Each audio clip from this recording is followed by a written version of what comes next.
بسم اللہ الرحمن الرحیم۔ السلام علیکم ناظرین، میں ہوں آپ کا میزبان اسد علی ملک اور آپ دیکھ رہے ہیں سلام پاکستان UK 44 اسپیشل۔ سلام پاکستان اس لیے ناظرین کہ اس پروگرام میں ہم آپ کو ان پاکستانیوں سے ملوائیں گے جو کہ نہ صرف پاکستان میں بلکہ پوری دنیا میں پاکستان کے لیے فخر کا باعث ہے۔ پاکستان سے باہر بھی ان کی اتنی عزت اور مقام ہے کہ ہر کوئی ان کو جاننا چاہتا ہے، ان کے بارے میں جاننا چاہتا ہے، ان سے ملنا چاہتا ہے۔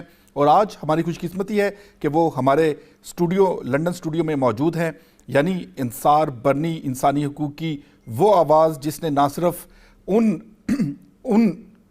کمزور افراد کو اور انسانوں کو انصاف پہنچایا بلکہ وہ پاکستانی جو کہ قزاقوں کے ہاتھوں پھنسے رہے ان کو بھی نئی زندگی دی جبکہ امید ختم ہو چکی تھی۔ جی ہاں ناظرین، آج ہم بات کریں گے فخر پاکستان جناب انصار برنی سے۔ برنی صاحب بہت بہت شکریہ آپ کا۔ تھینک یو ویری مچ اور سلام پاکستان۔ سلام پاکستان۔ جی ناظرین، سب سے پہلے انصار برنی صاحب، پاکستان میں عورتوں کے حقوق کو لے کر، ریپ کے واقعات کو لے کر، گینگ ریپ کے واقعات کو لے کر، جو کہ ہم ایک بڑی جدوجہد کے ساتھ، محنت کے ساتھ پاکستان کا امیج جو ہے وہ بیرون ملک تیار کرتے ہیں، لیکن ایک ایسا واقعہ ہو جاتا ہے جس سے پورے پاکستانی جو اوورسیز میں ہیں وہ اس کے اوپر شرمسار ہوتے ہیں، وہ اس کے اوپر ان کے سر جھکے اور ندامت، اور پوری دنیا کے جو سوشل میڈیا ہے اس کے اوپر بات کی جاتی ہے۔ ان واقعات کی روک تھام تو کہیں بھی نہیں کی جا سکتی، لیکن حکومت کیسے ایکٹ کرتی ہے، ادارے کیسے ایکٹ کرتے ہیں اور سوسائٹی اور معاشرہ کیسے ایکٹ کرتا ہے؟ دیکھیے، اس میں دو تین باتیں آ جاتی ہیں۔ پہلی بات تو یہ ہے کہ جو واقعات اچھالے جاتے ہیں یہ تو اچھل جاتے ہیں، آپ تک آواز آ جاتی ہے، ہم تک آواز آ جاتی ہے۔ کتنے گھروں میں کئی واقعات ایسے ہوتے ہیں جو منظر عام پہ بھی نہیں آتے ہیں۔ پھر جب حکومت کوئی بھی ہو، میرا چونکہ سیاست سے تعلق نہیں تو مجھے سیاست میں بات بھی نہیں کرنی، کوئی بھی حکومت ہو وہ فوری کہتی ہے، یورپ میں بھی ہوتا ہے، امریکہ میں بھی ہوتا ہے۔ آپ یورپ میں رہتے ہیں، میں یورپ میں بیٹھا ہوا ہوں، یہاں پہ اگر شوہر کی بیوی مرضی نہ ہو بیوی کی شوہر کے ساتھ رات کو سونے میں، تو شوہر پہ وہ زنا کا الزام آتا ہے، وہ بھی زنا ہے۔ تو جب آپ تعداد گنتے ہو کہ پاکستان میں ایسا ہوا ہے تو یہاں بھی ایسا ہوتا ہے، یہاں تو بیوی بھی اگر کمپلین کر دے تو شوہر چلا گیا، وہ سیدھا جیل ہے، اس کے پاس دوسرا راستہ۔ ہمارے یہاں تو کوئی پوچھنے والا ہی نہیں ہے، ہم نے ہر چیز کو شرع سے ملا دیا ہے، ہر چیز کو شرم سے ملا دیا ہے، یعنی ساری غیرت عورت کے لیے ہے، ساری صورتحال عورت کی ہے۔ قتل بھی ہو رہی ہے تو غیرت میں عورت کو قتل کیا۔ بھائی اگر بھائی کو شرم ہے، بھائی کو غیرت ہے تو اپنے آپ کو مار لے، شوہر کو غیرت ہے تو اپنے آپ کو مار لے، عورت کو مار کے غیرت کا اظہار کیوں کیا جاتا ہے؟ اور ہر چیز کو جب ہم غیرت کا نام دے دیں، غیرت یہ ہے کہ آپ اس کو تمام تر حقوق دیں اور اس کو اسی طریقے سے ٹریٹ کریں جس طریقے سے اسلام یا مذہب آپ کو اجازت دیتا ہے یا قانون آپ کو اجازت دیتا ہے۔ نبی علیہ السلام نے تو یہ فرمایا کہ سنساری کی کوئی بات جب حدیث ایک پڑھی جاتی ہے تو دونوں کے لیے برابر کا تھا۔ ہمارے یہاں تو ایسا ہے ہی نہیں، وہاں ہم کس قانون کی بات کر رہے ہیں؟ لیکن جو لوگ باہر رہ رہے ہیں، جن کی بھیجی ہوئی کمائی سے، دن رات کی محنت کی کمائی سے ملک کسی اسٹیج پہ کھڑا ہوا ہے، وہ کتنے شرمندہ ہیں، وہ کتنی تکلیف میں ہیں۔ ہمیں سوچنا پڑے گا، ہماری حکومت کو سوچنا پڑے گا، اور صرف حکومت نہیں، اپوزیشن کو بھی سوچنا پڑے گا کہ ہر چیز پہ سیاست اچھی نہیں ہے۔ ہر چیز پہ سیاست اچھی نہیں ہے۔ بنی صاحب، یہ جو موجودہ حکومت ہے یہ تبدیلی کا نعرہ لگا کے آئی اور ہم سب کی امید تھی اور ہے بھی ابھی بھی عمران خان کے ساتھ کہ شاید یہ کچھ ماضی کی حکومتوں سے اچھا کر پائے، شاید یہ حکومت جو ہے وہ وہی خواب شرمندہ تعبیر کر پائے جن کا کنٹینر پر اور مینار پاکستان پر جن کا اعادہ کیا گیا تھا۔ لیکن انسانی حقوق کے حوالے سے ہم بات کریں تو انسانی حقوق کی جو خلاف ورزیاں ہیں وہ پاکستان میں بڑی نہیں ہیں لیکن کم بھی نہیں ہوئی ہیں۔ تو پاکستان میں جو ہماری منسٹری ہے انسانی حقوق کے حوالے سے، بچوں کے حقوق کے حوالے سے، عورتوں کے حقوق کے حوالے سے، ان کو ہم کس طرح سے متحرک کر سکتے ہیں؟ آج بھی چائلڈ لیبر جو ہے وہ پاکستان کے لیے ایک بڑا چیلنج ہے۔ آج بھی جو بچیاں جو لوگوں کے گھروں میں کام کرتی ہیں ان کو اسکولوں میں ہونا چاہیے تھا، وہ آج بھی کسی کے برتن صاف کر رہی ہیں، کسی کے کپڑے سی رہی ہیں، کسی کے کپڑے دھو رہی ہیں۔ تو یہ وہ انسانی حقوق کی جو بنیادی وجوہات ہیں، اس کے اوپر ہم کیسے قابو پا سکتے ہیں؟ تبدیلی سرکار کو کس طرح اس طرف توجہ مبذول کروا سکتے ہیں؟ دیکھیے، جب آپ کنٹینر پہ ہوتے ہیں، جب آپ اپوزیشن میں ہوتے ہیں، تو جو چیزیں آپ کو بری لگ رہی ہوتی ہیں اور جس پہ آپ آواز اٹھا رہے ہوتے ہیں، لڑ رہے ہوتے ہیں، جب آپ اقتدار میں آتے ہیں تو وہی ساری چیزیں آپ کو اچھی لگ رہی ہوتی ہیں۔ مسنگ پرسنس کی بات کر لیں آپ، کل تک کتنی آواز اٹھتی تھی، بچوں کے حوالے سے کتنی آواز اٹھتی تھی، انسانی حقوق کے حوالے سے کتنی آواز اٹھتی تھی۔ میں نے کسی دوست کو فون کیا اور میں نے کہا ان مسائل کے اوپر میں نے جو ایشوز اٹھائے ہوئے تھے، وزارت انسانی حقوق کہاں ہیں؟ تو انہوں نے بڑا خوبصورت جواب دیا، وہ سو رہی ہیں۔ تو جہاں صورتحال یہ ہو کہ وزارت انسانی حقوق ہی سو رہی ہو، تو وہاں پھر آپ انسانی حقوق کے کیا بات؟ آپ کے انسانی حقوق کمیشن ہے گورنمنٹ آف پاکستان کا، آپ کے چاروں صوبوں میں انسانی حقوق کی وزارتیں ہیں، آپ کی وفاق میں انسانی حقوق کی وزارتیں ہیں، اور جتنی جو ابھی جو صورتحال ہوتی چلی جا رہی ہے انسانی حقوق کی، میں یہ سمجھتا ہوں کہ پچھلے سارے ادوار ایک طرف، یہ دور ایک طرف۔ حیرت کی بات یہ ہے، جو حیرت کی بات ہے کہ دنیا میں کہیں ایسا نہیں ہوتا۔ مجھے 40 سال ہو گئے انسانی حقوق کے شعبے میں، 40 سال، اور کبھی ایسا نہیں ہوا کہ ہم نے کوئی ایشو گورنمنٹ کو بھیجا ہو اور ہمارا خط واپس کر دیا جائے۔ دنیا میں کبھی آپ نے سنا ہے کہ کسی وزارت نے خط بھی واپس کرنے شروع کر دیے؟ وہ پھاڑ کے پھینک دیں، وہ اس پہ عمل نہ کریں، وہ اس کو کچھ بھی کریں، لیکن واپس نہیں کیے جاتے خطوط۔ میں وزارت خارجہ کو کشمیر میں کچھ عورتیں پھنسی ہوئی ہیں، سیریا میں کچھ عورتیں خاندان پھنسے ہوئے ہیں، ان کے حوالے سے لکھتا ہوں کہ بھائی یہ بھی ہمارا حصہ ہے۔ دیکھیے، آپ کشمیر کی بات کرتے ہو، کشمیر ہماری شیرگ ہے، ہماری جان بھی حاضر ہے۔ ہم ان بچوں کے لیے جو روز اپنی زندگیاں قربان کر رہے ہیں، ان عورتوں کے لیے سب کچھ کرنے کو تیار ہیں، لیکن اگر میں یہ کہوں کہ میں پاکستانی جو وہاں پھنسے ہوئے ہیں ان پہ خاموش ہوں اور میں کشمیر کی بات کر رہا ہوں، تو میں دوغلا شخص ہوں، میں منافق شخص ہوں۔ میں پھر کشمیر کی بات کر نہیں سکتا تا وقت ہے کہ جب تک میں اپنے پاکستان کے لوگوں کی بات نہ کروں۔ تو مجھے وہ خطوط وزارت خارجہ کی اسٹیمپ لگ کے لینے سے انکار، پوسٹ آفس کی اسٹیمپ لگی ہوئی کہ لینے سے انکاری، وہ خطوط مجھے واپس ملے، تو میں نے انا للہ و انا الیہ راجعون پڑھا کہ پاکستان میں اب انسانی حقوق جو ہے اگر اس نہج پہ پہنچ چکے ہیں کہ وزارت خارجہ آپ کا خطوط واپس کرے، میں اس کو چاہوں تو بین الاقوامی سطح پہ اٹھا سکتا ہوں، لیکن پھر یہ سوچتا ہوں کہ میں بھی پاکستان ہوں، تم بھی پاکستان ہو۔ ہم نے پاکستان کو بدنام کیے بغیر وہاں پر جو معاشرے میں جو نظام میں سکم ہے اس کو ہم نے سامنے لانا ہے، اس کو اسی لیے تو ہم نے تحریک انصاف کو ووٹ دیا بنی صاحب، اس لیے تو نوجوان اٹھے اور انہوں نے کہا کہ عمران خان جو باتیں کر رہا ہے یہ بالکل درست ہے، ہمیں اس کو ووٹ کرنا ہے، اس کو اقتدار میں لے کے آنا ہے اور پھر اس معاشرے میں، اس ملک میں تبدیلی کو دیکھنا ہے۔ ہم نے ووٹ دیا، نوجوانوں نے سپورٹ کیا، خواتین نے سب سے زیادہ سپورٹ کیا، لیکن آج خواتین کی عصمت دری ایک واقعے کے بعد دوسرا واقعہ، دوسرے واقعے کے بعد تیسرا واقعہ، اور جو نظام ہے، جو پولیس اور قانون نافذ کرنے والے ادارے ہیں، وہ خود ہی اس وکٹم کو ہی اس کا مورد الزام ٹھہراتے ہیں۔ تو کتنا یہ کربناک ہے خواتین کے لیے، خاص کر اوورسیز پاکستانیوں کے لیے، کیونکہ یہی وہ اوورسیز پاکستانی تھے جن کا چمکتا ستارہ تھا وزیر اعظم عمران خان۔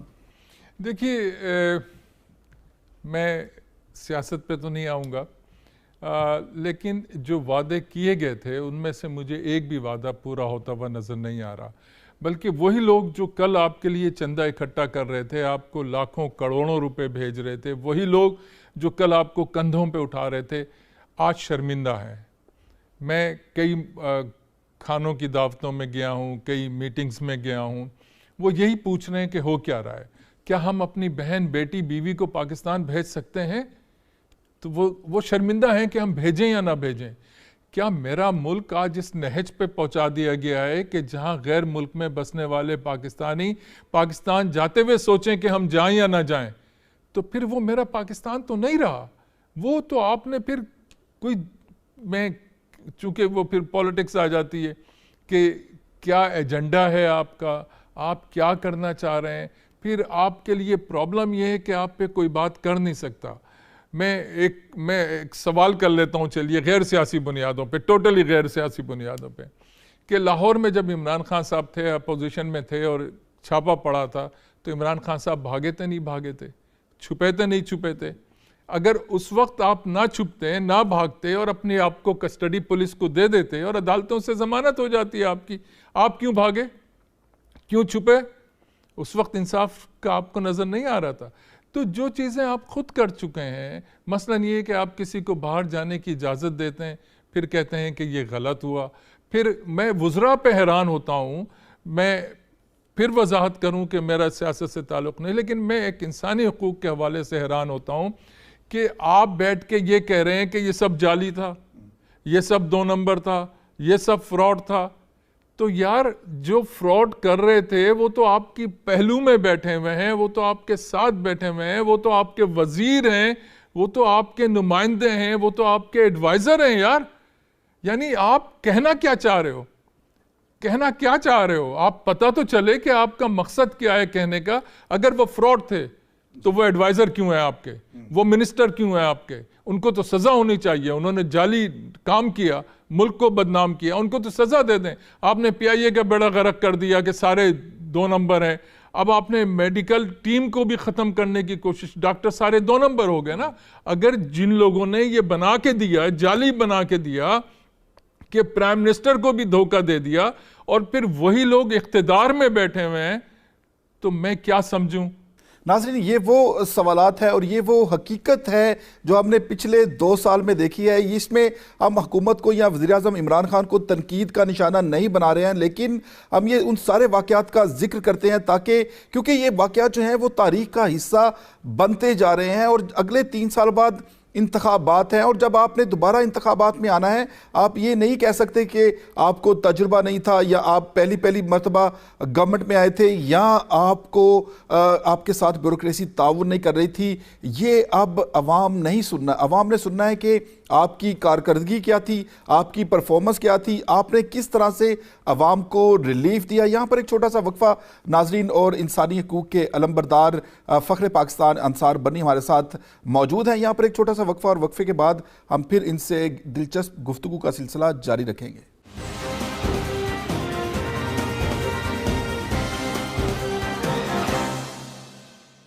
ویلکم بیک ناظرین. وقفے سے قبل ہم بات کر رہے تھے نواز شریف صاحب کے علاج کے حوالے سے کہ جس طرح سے ان کو جیل سے نکال کر ہسپتال لایا گیا، پھر ہسپتال سے ایئر ایمبولنس کے ذریعے ان کو لندن پہنچایا گیا، اور ان تمام یہ سارے پروسیس میں جو پنجاب کی وزیر صحت ہیں یاسمین راشد، انہوں نے اس بارے میں آ کے پبلکلی سٹیٹمنٹس دی کہ نواز شریف صاحب کی طبیعت خاصی خراب ہے، پلیٹلیٹس ان کے کم اور خطرناک حد تک گر چکے ہیں. اب 2 اور 3 مہینوں کے درمیان جو وقفہ ہے اس میں اب حکومت ان کو گرفتار کر کے واپس پاکستان لے جانے کی بات کرتی ہے.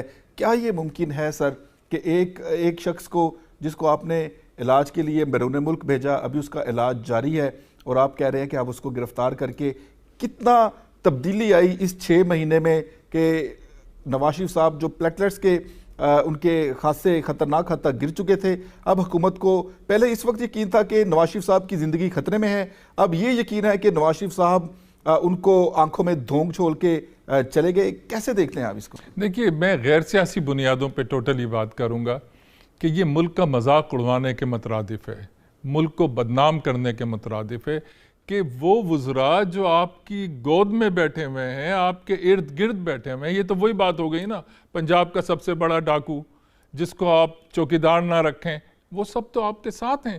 میں نہیں کہہ رہا کسی کو ڈاکو یا چوکیدار، میں وہ بات کر رہا ہوں جو آپ نے خود کہی.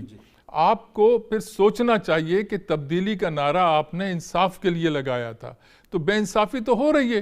اب اگر آپ یہ کہیں کہ یہ غلط ہوا اور آپ اس کو بلا رہے ہیں، آپ کہہ رہے ہیں دھوکہ دے کے گیا ہے، تو حکومت کیا سوچے گی؟ برطانیہ میں بسنے والے پاکستانی کیا سوچیں گے کہ یار دینے والا کون ہے ان کو اجازت؟ کون کہہ رہا ہے کہ ہاں یہ سچ ہے؟ وہ ڈاکٹر جو آپ کے ہاسپٹل کا ڈاکٹر ہے اور جس کو آپ نے ہیلتھ کا ایڈوائزر بنا دیا، مطلب اس کو انعام ملا نا اس بات پہ، آپ نے انعام دیا کہ آپ نے سچ بولا. وہ وزیر جو پنجاب میں بیٹھی ہوئی ہیں، جو کہہ رہی ہیں کہ میں خود وٹنس ہوں، میں خود دیکھ رہی ہوں، میں خود، وزیر اعظم کہہ رہے ہیں کہ آئی بی سے میں تحقیقات کروا رہا ہوں، آئی بی دیکھ رہی ہے، آئی بی اب حکومت برطانیہ جب آپ کو پلٹ کے جواب دے گی، کس کی بے عزتی ہے؟ پاکستان کی بے عزتی ہے. ان وزراء کا کچھ نہیں جا رہا، یہ تو کل پارٹیاں بدل لیں گے. آپ نے دیکھا 4 5 پارٹیاں بدلے ہوئے لوگ آپ کے ارد گرد بیٹھے ہوئے ہیں، انہوں نے تو کل پھر بدل لینا ہے. آپ کہاں کھڑے ہوں گے اس وقت؟ دیکھیے یہ پاکستان کی بدنامی کروا رہے ہیں آپ. میں نام کے بغیر کہتا ہوں کہ کوئی شخص میڈیکل بنیاد پہ کسی کو لے جا نہیں سکتا. پھر جن لوگوں کے لیے آپ کل ایف آئی آر کٹوا رہے تھے یہاں آ کے، ان کو تو لے جائیں پہلے، ان کو تو آپ ان کی تو بات ہی نہیں کر رہے. وہ تو آپ، کیونکہ اب وہ آپ کے پہلو میں بیٹھے ہوئے ہیں، وہ آپ ایم کیو ایم کا نام بدل دیں، ایم کیو ایم تو وہی ہے نا. تو وہ لگانے والے تو وہ تو آپ کے ساتھ ہیں، اور آپ کہہ رہے ہیں کہ ان کو واپس بھیجو اور ان کو واپس. یہ ملک کو آپ بدنام کر رہے ہیں، سوری ٹو سے، اس لیے کہ آپ نے جن ڈاکٹروں کی بنیاد پہ ان کو بھیجا، وہ ڈاکٹر آج آپ کے وفاقی وزیر بھی ہیں، ایڈوائزر ٹو پرائم منسٹر، اور وہ صوبے کی وزیر بھی ہیں. پوری انتظامیہ، پوری آئی بی، پورا سسٹم، پورا طریقہ، دنیا میں ہم بدنامی کے سوا کچھ نہیں لیں گے. جی ناظرین، سیاست سے ہٹ کے بدی صاحب، جس طرح سے پاکستان میں بچوں کے ساتھ یہ زیادتی کے واقعات ہوئے ہیں، اور وزراء یہ کہہ رہے ہیں کہ سرعام پھانسی جو ہے وہ کلپریٹس کو دی جائے. سخت سے سخت سزا تو پورے دنیا کے جو معاشرے ہیں وہ دیتے ہیں، لیکن سرعام پھانسی کے ساتھ ذرا یہ بتائیں کہ جس وقت یہ انٹرنیشنل جو پاورز ہیں، جو بین الاقوامی انسانی حقوق کی تنظیمیں ہیں، جب وہ یہ دیکھیں گی کہ پاکستان میں سرعام پھانسی دی جا رہی ہے، اس کے کانسیکوینسز کیا ہوں گے، یہ ذرا بتا دیں ہمارے وزراء کو. جرائم یہاں سے چینج کیے جاتے ہیں. ملزم، آپ لوگوں کے ذہنوں کو جب تک نہیں بدلو گے، کیا کر لو گے آپ؟ وہ آپ یہ تماشا بنا دو گے، دنیا کو یہ بتایا جائے گا، ملک اور پیچھے چلا جائے گا. دیکھیے میں یہ نہیں کہتا کہ ان کو چھوڑ دیا جائے، انہیں عبرتناک سزا ملنی چاہیے، عبرتناک سزا ملنی. آپ کہہ رہے ہیں کہ ان کو نامرد کر دیا جائے. اچھا میں پھر ایک سوال کروں، اگر کسی کو برا نہ لگے، نہ میں کسی پہ کوئی بات کر رہا ہوں، پھر زانیوں کے بارے میں کیا خیال ہے؟ کہاں سے شروع کریں گے آپ؟ کہاں سے آپ سزا دینی شروع کریں گے؟ کس کس کو آپ نامرد کریں گے؟ تو ذہنوں کو بدلو، لوگوں کو بتاؤ کہ یہ عورت ہماری بہن بھی ہے، بیٹی بھی. اب میں آپ کو جو مجھے تکلیف ہے، جو درد میرے سینے کے اندر ہے، وہ یہ ہے کہ اب کھلے عام باتیں آ رہی ہیں کہ وہ باپ اپنی، نعوذ باللہ استغفر اللہ، کہ اپنی بیٹی کے ساتھ، بھائی اپنی بہن، یہ باتیں اب کھلے عام ہو رہی ہیں کہ خدا رسول کے واسطے کہ میں اپنی بیٹی کو سینے سے لگاتے ہوئے ڈر رہا ہوں. کر رہے ہو تم لوگ. کچھ چیزیں معاشرے کے اندر ہوتی ہیں، معاشرے میں بہت ساری چیزیں ہیں، آپ ان کو بتاؤ کہ بہن، بیٹی، بیوی، ماں کیا چیز ہے. آپ نے یہ تماشے لگا دیے ہیں. وہ کوئی بھی اٹھ کے کھڑا ہو گیا، وہ کیس آیا ہے کہ بیٹی جو ہے وہ باپ کے ساتھ. استغفر اللہ، ہمارے پاس بھی کئی کیسز آئے ہیں، ہم نے بھی دیکھے ہیں. عموماً جن عورتوں کے ساتھ زیادتی ہوتی ہے وہ بھی الزام لگوا دیتی ہیں بیٹی کے ساتھ، یا کہیں کوئی اور معاملہ. لیکن اگر کہیں ایسا ہے بھی تو اس باپ کو، اس بھائی کو، اس بیٹے کو عبرتناک سزا ملنی چاہیے. لیکن اس کا اگر تماشا لگاؤ گے تو میں اور آپ اپنی بیٹی کو، اپنی بہن کو سینے نہیں لگا سکتے یار. جس بہن نے، جس بیٹی نے یہ پڑھا ہوگا، سنا ہوگا کہ باپ بھی یہ کر سکتا ہے، بھائی بھی یہ کر سکتا ہے، بیٹا، وہ آپ کے گلے کیسے لگے گی یار؟ اور لگے گی تو کیا اس کے اندر یہ سوچ نہیں پیدا ہوگی کہ بھائی یا باپ بھی یہ سب کچھ کر سکتا ہے؟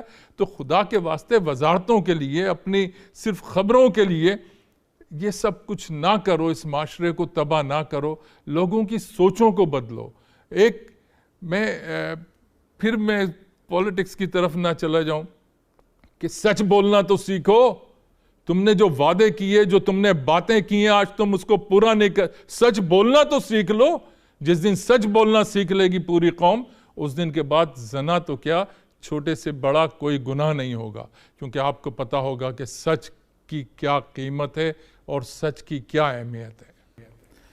ان کا مطلب یہی ہے کہنے کا کہ وینز مائنڈ اینڈ ہارٹس کے، لوگوں کے دلوں کو جیتنا ہے، لوگوں کے دماغوں کو جیتنا ہے، اور اگر آپ نے جرائم روکنے ہیں تو آپ نے لوگوں کی سوچ کو بدلنا ہے۔ ایک پازیٹیو اور مثبت سوچ جو ہے وہ تعلیم کے ساتھ، شعور کے ساتھ بدلی جا سکتی ہے۔ لیکن بنی صاحب، جب سے یہ حکومت آئی ہے، نمل یونیورسٹی ایک بن گئی، اس کے بعد پورے پاکستان میں کوئی تعلیم کا پروجیکٹ ابھی تک نہیں ہے۔ ماضی کی حکومتیں جب تھیں ان کے اوپر بڑے کرپشن کے الزامات لگتے ہیں، لیکن ہم دیکھتے تھے کہ سندھ سے پروفیسر اٹھتے ہیں، چانسلر اٹھتے ہیں، اور وہ یہاں پر آ کر یونیورسٹیز کے ساتھ معاہدے کرتے ہیں، ایگریمنٹس کرتے ہیں۔ تبدیلی سرکار جب سے آئی ہے، ابھی تک کسی بڑی یونیورسٹی کے ساتھ کوئی بڑا معاہدہ سامنے نہیں آیا ہے۔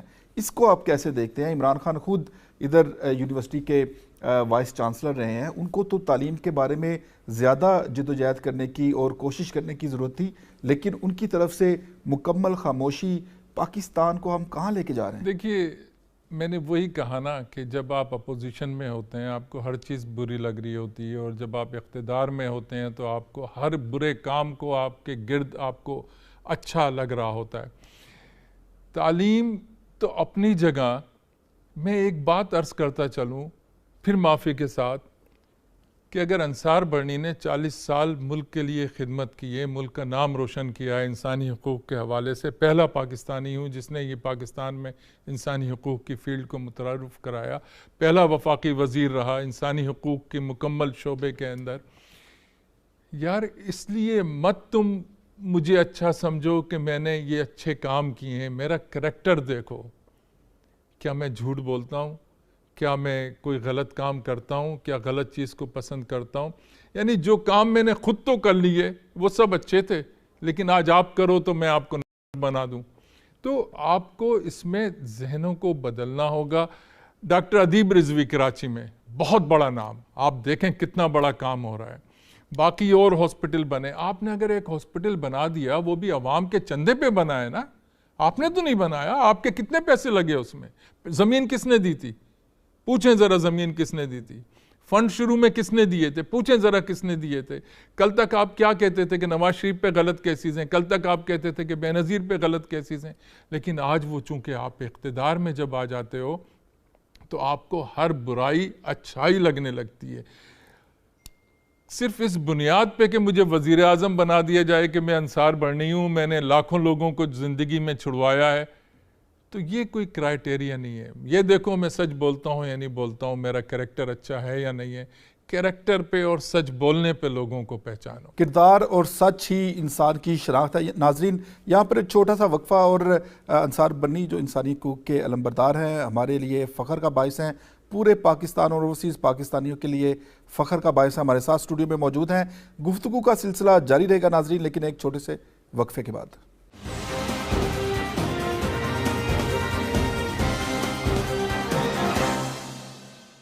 ویلکم بیک ناظرین، گفتگو سے پہلے ہم بات کر رہے تھے انسانی حقوق کی، پاکستان میں گینگ ریپس کے واقعات کی، اور اس تمام تر صورتحال کی جو کہ ہم غیر سیاسی رہ کر، غیر سیاسی طور طریقے اپنا کر ہم، لیکن حکومت کی جہاں جہاں پر نااہلی ہوگی، جہاں جہاں پر کنسرنز ہوں گے، وہ نہ صرف انصار برنی اور بلکہ میڈیا بھی اٹھاتا رہے گا۔ اسی کے اوپر آج ہم بات کر رہے ہیں۔ بنی صاحب، تبدیلی سرکار جب 2018 کے الیکشن سے پہلے جو ان کا سلوگن تھا، جو نعرے تھے، پورے پاکستانی ظاہر ہے وہ ووٹ کے ذریعے آئے ہیں اور قابل احترام ہیں وزیر اعظم عمران خان صاحب، لیکن جو توقعات کا ایک انہوں نے پورا ایک پہاڑ بنائے تھے اور پاکستانی قوم کو بتایا تھا کہ پاکستان سے باہر جو لوگ ہیں وہ پاکستان کام کرنے آئیں گے، آج تک کتنے پاکستانی سر گئے ہیں کام کرنے پاکستان؟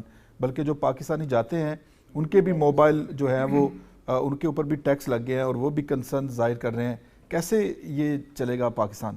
دیکھیے، میں کسی کی بات نہیں کر رہا، میں اپنی بات کر رہا ہوں۔ اگر میں کامیاب ہو گیا الیکشن میں، لیکن میرے پاس اتنی سیٹیں نہیں آئیں کہ میں حکومت بنا سکوں، تو میں کہتا thank you very much, I am going in opposition, اور جو حکومت بنا سکتا ہے وہ بنا لے، کیونکہ آپ ایک سوچ آپ نے دی ہے، آپ نے لوگوں کو بدلنے کا راستہ بتایا ہے۔ تو جب انہوں نے آپ کو دیکھا کہ وہی چور، وہی ڈاکو، وہی چوکیدار، وہ سارے آپ کے ارد گرد بیٹھے ہیں، وہ ہیں یا نہیں ہیں، یہ میں نہیں کہہ رہا، لیکن جب آپ اپوزیشن میں چلے جاتے, آپ کو صرف اقتدار میں آنا تھا, اور آپ یہ کہیں مجھے تو پتہ نہیں تھا اس لیے میں یہ باتیں کرتا تھا, تو پھر آپ ڈیزرو ہی نہیں کرتے تھے پرائم منسٹر بننے کے. تو میں اب بھی توقع رکھتا ہوں, اب بھی امید رکھتا ہوں کہ انسانی حقوق کی صورتحال کو بہتر بنایا جائے. یہ ڈرامے بازیاں, یہ خبروں میں آنے کے لیے آپ کے وزیر آپ کے دشمن ہیں. جس قسم کی گفتگو پاکستان میں کی جاتی ہے, جیسے آپ کہہ رہے ہیں کہ وہ دھوکہ دے دیا, تو دھوکہ کس کو دیا؟ آپ کے وزیر ہیں, آپ کس کو دھوکہ دیا ہے؟ آپ انہیں نکال دیں, آپ نے تو ان کو ایڈوائزر بنا لیا, آپ نے تو ان کو وزیر بنایا ہوا ہے. ابھی جو صورتحال ہے, ڈی آئی جی جو سی سی پی او لاہور ہیں, کس نے آواز نہیں اٹھائی؟ کون, مجھے ایک شخص بتائیے سوائے حکومت کے کہ کون ہے جو ان کو سپورٹ کر رہا ہے؟ انہوں نے میں ایک بات کر رہا ہوں کہ انہوں نے جو مشورہ دیا, وہ مشورے کا وہ وقت نہیں تھا.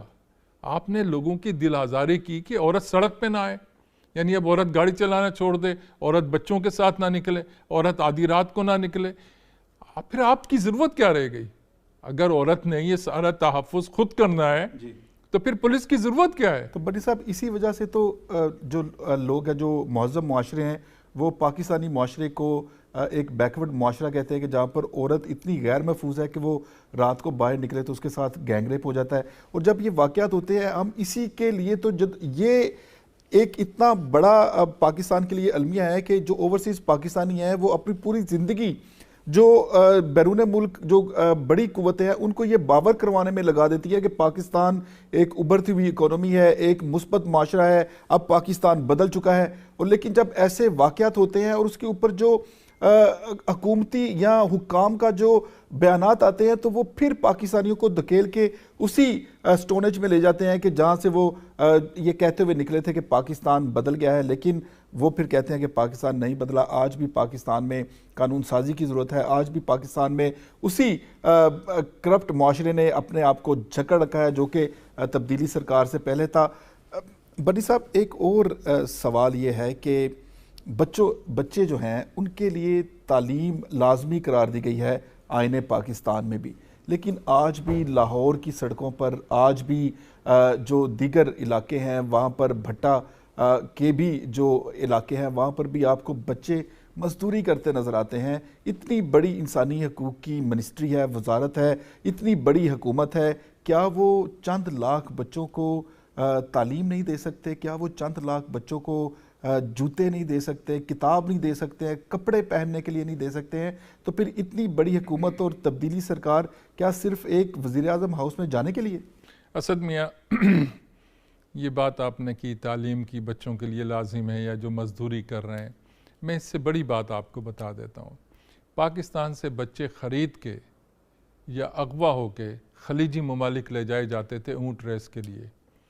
اور اسد میاں, آپ کو ان کی عمر معلوم ہے کتنی ہوتی تھی؟ 3 سال سے لے کے 11 سال تک کی عمر. 3 سال کا بچہ کیا ہوتا ہے؟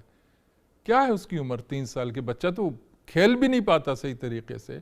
ان کو اونٹ کی دم کے اوپر لے جا کے باندھا جاتا تھا, تھوڑا سا اوپر, اور نیچے ان کے پاؤں باندھ دیے جاتے تھے. اونٹ ریس کے لیے انہیں استعمال کیا جاتا تھا.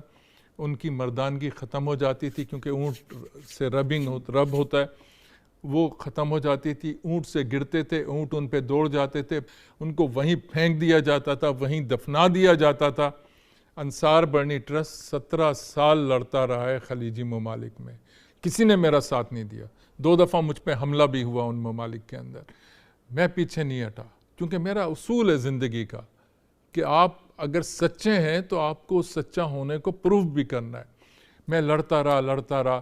حکومت پاکستان مجھ سے ناراض, میرے دوست مجھ سے ناراض, میری ایمبیسی مجھ سے ناراض, میرے کونسلیٹ مجھ سے ناراض. میں نے اسٹینڈ لیا. 17 سال کے بعد الحمدللہ خلیجی ممالک سے اونٹ ریس پہ پابندی لگی. ان بچوں کو دن میں 2 بسکٹ دیے جاتے تھے کہ ان کا وزن نہ بڑھے, اور سمندر کا پانی پینے کو دیا جاتا تھا کہ ان کا وزن نہ بڑھے. ان کے ساتھ سوڈومی ہوتی تھی. آج ہم سوڈومی پہ شور کر رہے ہیں. کتنے بچے روز وہاں پہ ان کے ساتھ زنا بالجبر ہوتا تھا. کتنی عورتیں یہاں سے ٹریفک ہو کے جا رہی ہیں, آج بھی جا رہی ہیں. کون روکنے والا ہے؟ ہر ایک کو بس سیاسی بیانات, سیاسی باتیں, ایک دوسرے پہ کیچڑ. آپ نے خود سیاست دانوں نے ایک دوسرے کو ننگا کر دیا ہے. آپ ابھی تبدیلی آنے دیجئے. اگر خدا نہ خواستہ آپ کی حکومت ابھی چلی جاتی ہے, کل دیکھیے آپ کے ساتھ کیا ہوگا. یہی سب کچھ ہو رہا ہوگا اور ہم پھر بیٹھ کے یہی باتیں کر رہے ہوں گے. ہمیں ذہنوں کو بدلنا. تو جب بچوں کی بات ہوتی ہے تو مجھے وہ بچے یاد آ جاتے ہیں. پھر ان بچوں کو ہم نے Somalia, Ethiopia, Sudan, Sri Lanka, Pakistan, بنگلہ دیش, ہندوستان, ان ممالک میں بھیجا ان تھاؤزنڈس. یہ دنیا کی ایک ہسٹری چینج ہوئی تھی کہ انصار برنی ٹرسٹ نے ایک وہ کام کیا تھا جس نے تاریخ بدل دی تھی. امریکہ کی اسٹیٹ ڈپارٹمنٹ نے مجھے international hero, anti human trafficking hero declare کیا, مگر ہمارے ملک میں اس کی کوئی قدر نہیں ہے. آج جو میں بات کر رہا ہوں, کل سے آپ دیکھیے گا میرے خلاف ٹویٹ ہونے شروع ہو جائیں گے, کیونکہ آپ نے ایک ذہن ایسے بنائے ہوئے ہیں کہ آپ, یہ جو ہمارے یہاں سیاسی کارکن ہیں, یہ اپنے آقا کے غلام ہیں. یہ اپنے آقا کے غلام ہیں. سچ کو بھی سچ, چونکہ آقا سچ نہیں بولتا تو غلام کیسے سچ بولیں گے.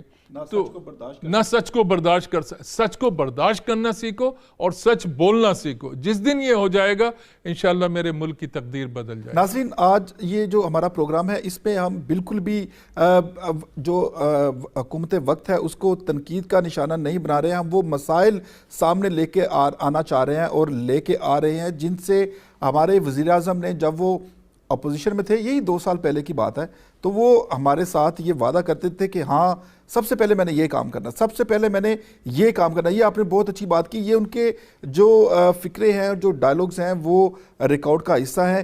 بنی صاحب, ایک وزیر جو پارلیمنٹ میں کھڑا ہو کے کہتا ہے کہ ہمارے پائلٹ 2 نمبر ہیں, اور پوری حکومت اس بیان کو سپورٹ کرتی ہے, اور اس کا جو گورنمنٹ, جو انٹرنیشنل جو ایویشنز ہے وہ دیکھ رہی ہوتی ہے کہ آپ کی پارلیمنٹ میں کیا ہو رہا ہے, آپ کے وزراء کیا سٹیٹمنٹ دے رہے ہیں, وہ اس کو بڑا سیریسلی لیتے ہیں. تو اس کے بعد پھر PIA بند کر دی گئی, اور ہم اوورسیز پاکستانیز جو یہ اپنی ایئر لائن کو دیکھ کے اور ڈائریکٹلی براہ راست پاکستان چلے جاتے تھے, آج اس سہولت سے محروم ہے. کتنا بڑا نقصان ہے, کتنا بڑا قومی نقصان ہے یہ کہ PIA کو UK اور یورپ میں پابندی لگا دی گئی ہے. ہو گیا نا نقصان, بہت زیادہ, بہت بڑا نقصان. کیا ہوا ان منسٹر صاحب کا, وہ بھی چھوڑیے, چلیے وہ بھی چھوڑیے. جہاں پرائم منسٹر کہہ رہا ہے کہ دھوکہ دیا گیا ہے, جعلی سرٹیفکیٹ تھے, جعلی ساری چیزیں بنی ہیں, تو اب آپ کا میڈیکل بھی ختم. ان ڈاکٹروں کا کیا ہوگا جو پاکستانی ڈاکٹرز ملک سے باہر غیر ممالک کے اندر خدمات انجام دے رہے ہیں؟ ان پہ کون یقین کرے گا, کون اعتماد کرے گا؟ مطلب میں اگر یہاں آیا ہوا ہوں اور مجھے کوئی پاکستانی کے پاس آپ لے جائیں گے, میں تو یہ سوچوں گا جہاں کا وزیر اعظم کہہ رہا ہے کہ چیٹر ہیں, دھوکے باز ہیں, اور وہی دھوکے باز اگر آپ کے ساتھ بیٹھے ہیں, تو میرے ذہن میں تو عجیب و غریب سے سوالات رونما ہو رہے ہیں نا. PIA آپ نے تباہ کر دی, اب یہ سسٹم آپ نے, سیاستدان سارے چور, ڈاکو, بدماش, وہ سیاستدان جو کل آپ فخر کے ساتھ ان کے ساتھ بیٹھا کرتے تھے, آپ نے ان سے زمین لی, آپ نے ان سے فنڈنگ لی, آپ ان کی تعریفیں کرتے تھے. ضیاء الحق کے دور میں, اپنے مشرف کے دور میں آپ یہ بی بی کی تعریف کیا کرتے تھے کہ بی بی کے ساتھ ظلم ہو رہا ہے, اور وہ صحیح گئی ہیں اور صحیح کہہ رہی ہیں. میاں صاحب کے لیے آپ یہ باتیں کرتے تھے کہ وہ صحیح ہیں, ان کے ساتھ ظلم ہوا, ان کے ساتھ زیادتی ہوئی. یہ سارے کلپس آپ آج کل چل رہے ہیں آپ کے. تو میں یہ جاننا چاہتا ہوں کہ کل صحیح تھے آپ یا آج صحیح ہیں آپ؟ اور پھر جن جرائم کی بات کی جا رہی ہے وہ تو سب کچھ ابھی اور بڑھ گئے ہیں, ابھی اس کے اندر بہت تیزی آ گئی ہے. اور اگر آپ اس قسم کی بات کریں گے تو میں ایک اور اپنے اندیشہ, خوف کا اندیشہ میں کہنا چاہوں گا کہ ایک لڑکی کسی لڑکے کے ساتھ کافی عرصے رہتی ہے اور آج اس کو کوئی اور مسئلہ ہو جاتا ہے, وہ تو کہہ دے گی کہ آپ نے اس کے ساتھ زنا بالجبر کیا ہے. پھر کیا ہوگا؟ یہ ثابت کر سکتا ہے کہ نہیں ہوا ہے؟ پوری آپ نے وقت کو, عورت کو آپ اتنا تحفظ دو کہ وہ پہلے ہی وقت میں, دیکھیے زنا اور زنا بالجبر میں کیا فرق ہے؟ دونوں کو سنساری ہے, جو میں شرع کو دیکھ سکا ہوں, واللہ عالم, کہ دونوں کے لیے ایک ہی سزا ہے نا, الگ الگ نہیں ہے کہ عورت کو الگ سزا ہے اور مرد کو الگ سزا ہے. تو زنا میں کیا سزا ہے اور زنا بالجبر میں کیا سزا ہے؟ اور کیا اسلام میں, کیونکہ ہم تو مدینے کی ریاست ہیں نا, کیا اسلام میں کسی مرد کو نامرد کرنے کی سزا ہے؟ اگر ہے تو مجھے کوئی دکھا دے، نمبر 1۔ نمبر 2، اسد میاں مجھے ایک بات بتاؤ کہ ظلم کیا ہے مرد نے، زنا بالجبر کیا ہے مرد نے، سزا اس کی بیوی کو ملے گی؟ اگر وہ نامرد ہو گیا تو سزا کس کو مل رہی ہے؟ سزا تو اس کی بیوی کو مل رہی ہے۔ تو ہم کیا باتیں کر رہے ہیں؟ کیا، کیونکہ ہمارے پاس اچھے کام تو ہے نہیں کرنے کو، سوچ بھی ہماری اچھی نہیں ہے، ہم 4 پارٹیاں بدل کے 5ویں پارٹی 6ٹی پارٹی کے چکروں میں کہ اب کس طرف ہم نے جانا ہے۔ ہم وہ باتیں کر رہے ہیں جو عقل سے، یار آپ کہاں رہ رہے ہیں؟ آپ وطن کا سوچو، ملک کا سوچو، کن حالات سے گزر رہا ہے، کن واقعات ہو رہے ہیں، سوچ ہی نہیں رہے۔ ناظرین آج کے لیے اتنا ہی، لیکن وزیر اعظم اور وزراء سے صرف اتنی اپیل ہے کہ جس منصب پر آپ بیٹھے ہیں وہاں سے آپ کے منہ سے نکلا ایک ایک لفظ جو ہے وہ قانون بن جاتا ہے، اور ایک ایک لفظ جو ہے وہ پوری دنیا آپ کو دیکھ رہی ہوتی ہے اور اس کو سنجیدگی سے لے رہی ہوتی ہے۔ اور خدارا آپ بھی اپنے منصب کو اور اپنی وزارتوں کو سنجیدگی سے لیں، یہی اوورسیز پاکستانیوں کا آپ سے اپیل بھی ہے، مطالبہ بھی ہے، اور ایک چھوٹی سی درخواست بھی ہے۔ میں تھا آپ کا میزبان اسد علی ملک، مجھے دیجیے اجازت، اللہ نگہبان۔